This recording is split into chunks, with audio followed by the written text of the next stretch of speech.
আচ্ছা দেখো, তোমরা যদি 9 নম্বর অঙ্কগুলো বুঝে থাকো, আসলে আমি নামাজের জন্য আর কি তাড়াহুড়া করে জাস্ট তোমাদের অঙ্কটা জাস্ট বুঝাই দিছি। তবে তোমরা বাংলা কথাগুলো নিজেরা সুন্দরভাবে সাজায় লাগবা, কারণ ফুল মার্কস পেতে হলে কিন্তু অঙ্কগুলো খুব সুন্দরভাবে সাজায় লাগতে হয়, যাতে স্যার তোমার স্যাটিসফাইড হয়ে ফুল নাম্বার দেয় আর কি, বুঝতে পারছো? সো এই ছিল আমাদের 9-4 এক্সাম্পল। 5টা তোমাদের সেম অঙ্ক, ওইটা এক্সাম্পলের ম্যাথগুলো তোমরা করবা, ঠিক আছে? সো এবার 10 নম্বরে যদি দেখো, বলছো যে একটি বর্গের কর্ণ দ্বয় অক্ষ বরাবর। আচ্ছা, বর্গের কর্ণদ্বয় আছে অক্ষ বরাবর, মানে এক্স অক্ষ আর ওয়াই অক্ষ বরাবর, এবং প্রত্যেক কর্ণের দৈর্ঘ্য 4 একক। ঠিক আছে, বর্গের 4টি বাহুর সমীকরণ বের করতে বলছে। ঠিক আছে, এটা সহজই। তুমি দেখো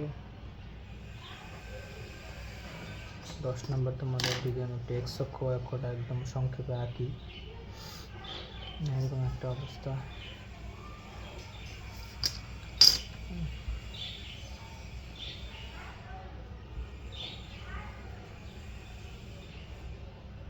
এটা হচ্ছে আমার 0 বিন্দু। এখনও বলছে যে এক্স অক্ষ ওয়াই অক্ষ বরাবর হচ্ছে বর্গের কর্ণ অবস্থিত, এবং বলছে যে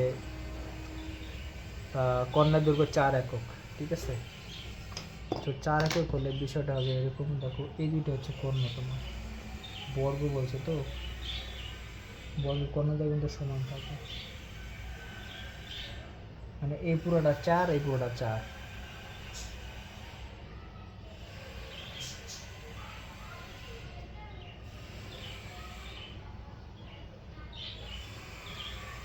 ঠিক আছে, তাহলে এটা হবে তোমার 2, এটা হবে 2, এটা হবে 2, এটা হবে 2। আচ্ছা, কর্ণ। ঠিক আছে, কর্ণ হলে আমি বর্গের বাহুগুলা এরকম হবে।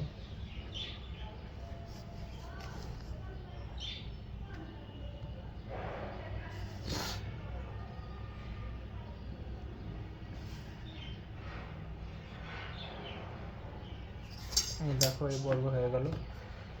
সো এটা হচ্ছে তোমাদের মানে বর্গটা, বর্গের কর্ণ দৈর্ঘ্য দেওয়া আছে 4 একক, পুরোটা 4 হলে এটা 2, এটা 2, এটা 2, এটা 2। ঠিক আছে, সো দেখো এখন স্থানাঙ্ক যদি হয়, এটা ধরো আমি এ বি সি দিলাম, এ বি সি ডি। সবসময় এরকম অ্যান্টি ক্লক ওয়াইজ স্থানাঙ্কগুলো দিবে, না হলে ঝামেলা হয়ে যাবে আর কি ক্ষেত্রফল বের করার ক্ষেত্রে। সো এ দেখো, এটা কিন্তু +2, এটাও প্লাস, এটাও মাইনাস, এটাও মাইনাস। ঠিক আছে, সো দেখো আমি স্থানাঙ্কগুলো একদম সহজে বের করে ফেলতে। এটা হচ্ছে আমার 2,0, যেহেতু এক্স অক্ষের উপর।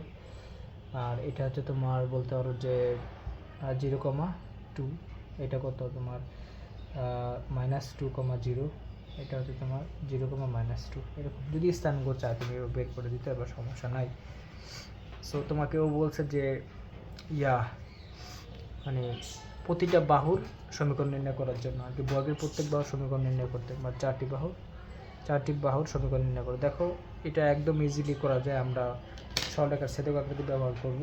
তো এখানে আমাদের এসি, দেখো এসি আর বিডি ছিল কর্ণ আর কি। ঠিক আছে, তাহলে কর্তৃত্বাংশ দিয়ে আমরা কিন্তু বাহুগুলো বের করে ফেলতে পারি। যেমন দেখো, ওর ক্ষেত্রে স্থানাঙ্ক বের করার দরকার নেই, আমি এমনি বের করলাম। ওর ক্ষেত্রে দেখো, যদি এই বাহুর ক্ষেত্রে দেখো, ও এক্স অক্ষ দিয়ে কেটে নিয়েছে কি এই অংশটা, আর ওয়াই অক্ষ দিয়ে কেটে নেয়, মানে একটা প্লাস অংশ একটা মাইনাস অংশ। তাহলে এটা কী হবে, দেখো এরকম ছিল আমাদের, মানে বিপরীত চিহ্ন বিশিষ্ট। তাহলে এটা হচ্ছে এরকম এক্স মাইনাস ওয়াই, মানে ডাইরেক্ট লেখা দিতে পারবা, বা তোমরা যদি বড় করে লিখি তাহলে এরকম লিখবো x/2 plus y/-2 equal to কত আমাদের 1।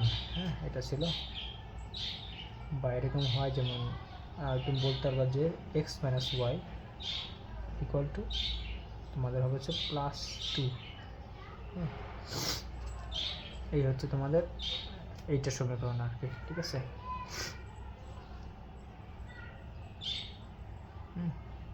দুই দ্বারা গুণ করে দিছি। তারপর হচ্ছে তোমরা ধরো এইটার ক্ষেত্রে দেখো, ওর ক্ষেত্রে দেখো দুইটাই মাইনাস। আচ্ছা, এটা পরে করি, আগে ওরটা করি। একটা প্লাস একটা মাইনাস, ওর ক্ষেত্রে সেম হবে, মানে বিপরীত চিহ্ন বিশিষ্ট, এটা প্লাস এটা মাইনাস, মাইনাস অংশ কাটছে প্লাস অংশ কাটছে। তাহলে ওর ক্ষেত্রেও সেম, যেমন হচ্ছে x-2, আমি একটু বড় করে করি, প্লাস হচ্ছে y/2 ইকুয়াল টু 1। তাহলে এটা হবে হচ্ছে তোমাদের একই x-y ইকুয়াল টু হবে হচ্ছে তোমাদের -2, এখানে -2, ঠিক আছে। এটা গেল। আর ওর ক্ষেত্রে হবে প্লাস, মানে x/2 plus y/2 equal to 1, তাহলে x plus y equal to 2 বা +2 যেটাই হবে, ঠিক আছে। আবার ওর ক্ষেত্রে কী হবে দেখো, তোমার দুটাই মাইনাস, তাহলে তোমার x/-2 plus y/-2 equal to 1, তাহলে তুমি -2 দ্বারা যদি গুণ করে দাও তাহলে x plus y equal to -2, ঠিক আছে। এই তোমাদের এটা আমি পড়াইছি আর কি, ওই যখন তোমাদের কী বলে অনুসিদ্ধান্তগুলো দেখাইছি তখন এরকম দেখাইছিলাম। দেখো সমান সমান অংশ কাটে, তুমি যদি কোন দিয়ে আর কি চিন্তা করো তাহলে 45 করে আসতেছে এখানে সবগুলো, ঠিক আছে। তো এই হচ্ছে তোমাদের ব্যাপার। তো এটা গেল, হ্যাঁ, এটা হচ্ছে আমাদের 10 নাম্বার, এটা আমি পড়াইছি, জাস্ট একটু রিভাইজ করে দিল। এবার 11 নাম্বার দেখো, বলছে যে তোমাদের একটি সরলরেখা -2, -5 বিন্দু দিয়ে অতিক্রম করে, আচ্ছা এই বিন্দু দিয়ে যায় এবং x অক্ষ y অক্ষকে যথাক্রমে এ ও বিন্দুতে সেট করে যেন OA + 2 × OB = 0 হয়। 0 মূল বিন্দু হলে সরলরেখার সমীকরণ নির্ণয় করে। আচ্ছা এটা কঠিন কিছু না।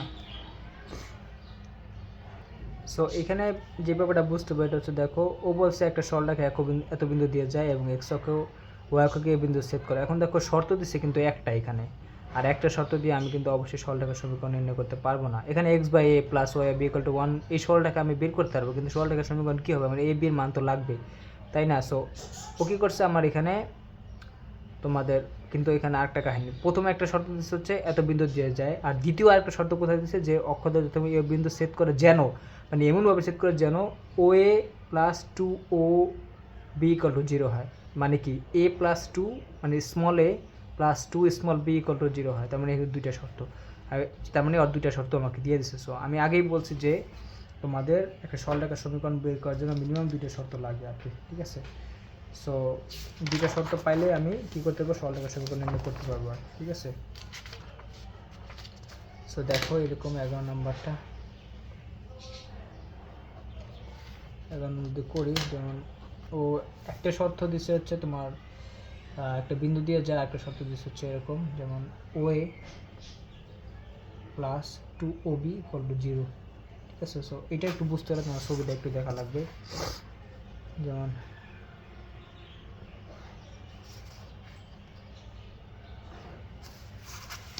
এটা হচ্ছে আমার ছবিটা, ধরো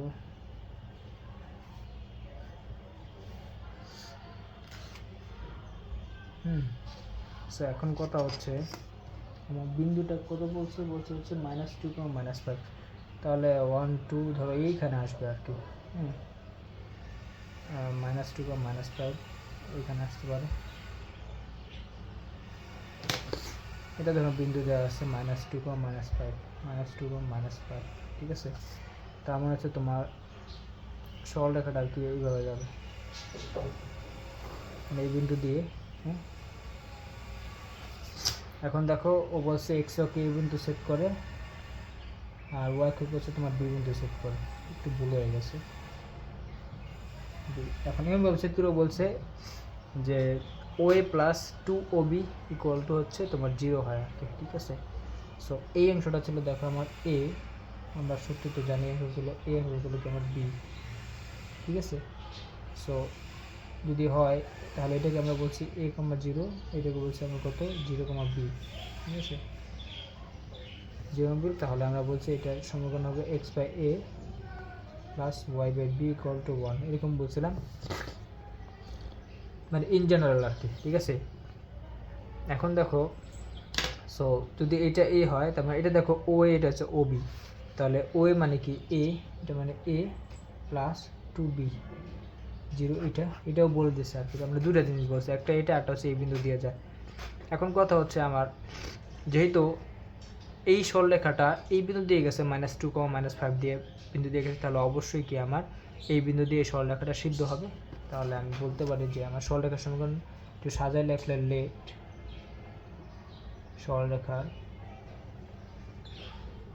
সরলরেখা সমীকরণ হবে তোমার x/a + y/b = 1। এটা হচ্ছে আমার 1 নং সমীকরণ। ঠিক আছে, সো এই সমীকরণটা হচ্ছে আমার তোমাদের কত কত বিন্দুগম্য এটা আমরা জানি। এটা হচ্ছে আমার 0 0 বিন্দু ছিল, এটা হচ্ছে এই যে -2, -5 বিন্দুগামী। তাহলে শর্ত মতে দেখো, এটা শর্ত মতে আমি এটা একটু ভাঙা লিখি। আমরা এখানে হচ্ছে ও বলে দিছে OA plus 2OB equal to 0। তাহলে মানটা বসাই A plus 2B equal to 0। তাহলে তুমি যদি এর মানটা চাও তাহলে A ইকুয়াল টু লিখতে হবে -2B। ঠিক আছে, এটা হচ্ছে আমার গেল ধরো 2 নং সমীকরণ। এখন আমার এই সমীকরণটা কিন্তু আমি বলছি যে 1 নং সমীকরণটা হচ্ছে গিয়ে -2, -5 বিন্দুগামী। আবার তাহলে দেখো দুইটা শর্ত দিয়ে আমি সরলরেখার সমীকরণ বের করতে পারি। সরলরেখাটি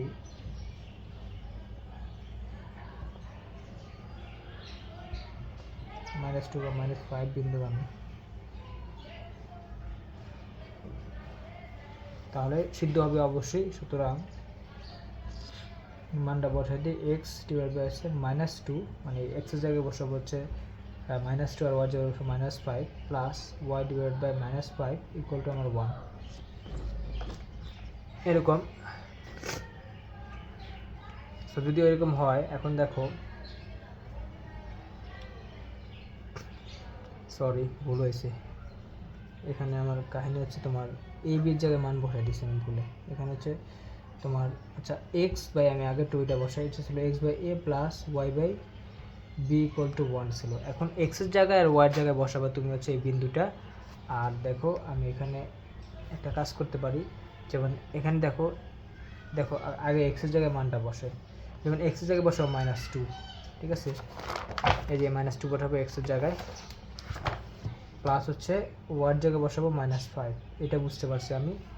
আর দেখো এখানে a ছিল, এর জায়গায় আমি বসাবো -2b বসাই। ঠিক আছে, কারণ আমি একটু একটা a আর b এর মান তোমার লাগবে, তাই না? একটা বের করতে বলে একটা এমনি বের দেবে। এটা হচ্ছে -2b বসাই দিলাম, আর বিটা b রাখলাম আর কি ইকুয়াল টু 1। ঠিক আছে, এই মানটা যদি বসাই দিচ্ছি, আর কিছুই করি না। ঠিক আছে, সো এবার দেখো আমরা এখান থেকে কিন্তু b এর মান বের হয়ে যাবে। তাহলে দেখো এখানে 2 কাটা, মাইনাস কাটা, তাহলে কি থাকবে 1/b মাইনাস হচ্ছে তোমার 5/b ইকুয়াল টু 1 আসে। সো এখানে আসে কি আসে দেখো, 5/b, 1/b থেকে 5/b তাহলে তোমাদের 4/b মাইনাসের 4/b ইকুয়াল টু আসে 1। তাহলে b ইকুয়াল টু আসে আমার কত দেখো, b ইকুয়াল টু আসে -4। বির মান আমি পেয়ে গেছি। তাহলে আমার এর মানও কিন্তু আমি বের করতে পারবো। সুতরাং এই ক্ষেত্রে ইকুয়াল টু কত আসে দেখো, মাইনাস মানে প্লাসের হচ্ছে 8, +8 আসবে। ঠিক আছে, সো এবার তুমি a আর b এর মানটা বসাই দেবে এখানে। সুতরাং নির্ণয় সমীকরণ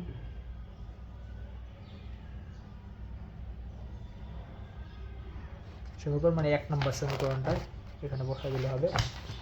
যেমন x/8 প্লাস হচ্ছে তোমাদের কত y/-4 ইকুয়াল টু আমার 1। ঠিক আছে, 8 দ্বারা গুণ করে দেয়, তাহলে দেখো সুন্দর হয়ে গেছে x মাইনাসে তোমাদের 8 দ্বারা গুণ করে 2y ইকুয়াল টু 8। ঠিক আছে, এই হচ্ছে তোমার অ্যান্সার। সো এইটা ছিল হচ্ছে আমার সরলরেখার সমীকরণ 11 নম্বর। সো এই হচ্ছে ব্যাপার। হ্যাঁ, এখন দেখো এবার 11-2 ও সেম অঙ্ক। এমন একটি সরলরেখার সমীকরণ নির্ণয় করো যা 3,2 বিন্দুতে অতিক্রম করে এবং x ও y অক্ষকে যখন এই বিন্দু ছেদ করে, যেন ওই দেখো এখানে শর্ত দেওয়া আছে, এটাও সেম অঙ্ক, মানে তোমাদের সেম অঙ্ক আর কি। তারপরে হচ্ছে 12 নম্বর দেখো, এটা হবে একটি সরলরেখা এত বিন্দু দিয়ে যায় এবং যা অক্ষদ্বয়ের খণ্ডিতাংশের সমষ্টি। আচ্ছা, অক্ষদ্বয়ের খণ্ডিতাংশ সমষ্টি মানে কি, a + b = 15 রেখাটি সমীকরণ। মানে দুইটা শর্ত দেওয়া আছে, একটা বিন্দু দেওয়া আছে, একটা হচ্ছে a + b = 15 দেওয়া আছে। তার মানে আমরা এটাও পারবো, কোনো সমস্যা না। সেমভাবে একটি সরলরেখা যায় এত বিন্দু দিয়ে যায় এবং যাদের অক্ষদ্বয় খণ্ডিতের গুণফল মানে ab = 6 দেওয়া আছে, তাহলে সমীকরণ নির্ণয় করো। দেখো সেম।